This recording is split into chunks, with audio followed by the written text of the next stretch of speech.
working on my dessert. And although it says summertime sour cherry crisp, I just had frozen cherries that aren't sour, but so I didn't quite have 4 cups of cherry, so I added a few frozen cranberries in the freezer with a tablespoon of flour, and I did a little less than 1/3 of a cup of white sugar since I didn't have sour cherries.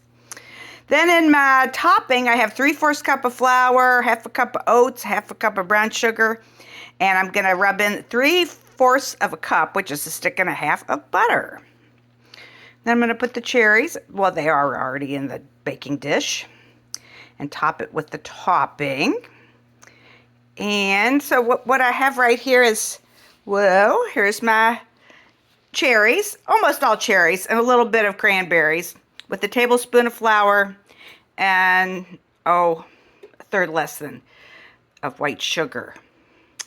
And then here is my flour, oats, and I put some cinnamon in there, just a touch, and a little bit of sugar. A little bit of salt. I put a pinch of salt in there.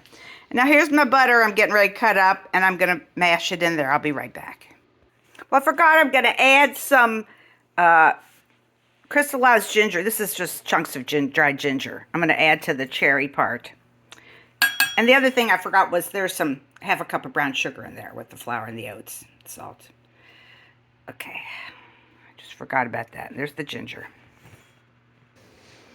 All right, there's my mostly all frozen cherries and a few frozen cranberries, flour, a little white sugar, and some cut up candied ginger.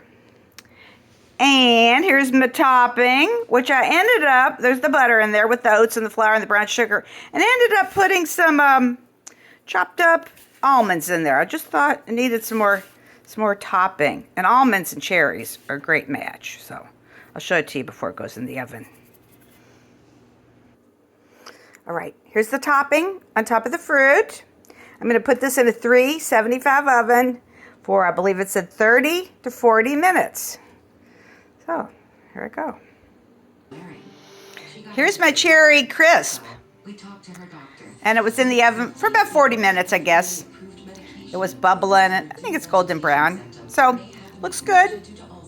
Have a little vanilla ice cream, of course, with that. So, see ya closer to dinner time. I just have to put the glaze on my corned beef a little bit.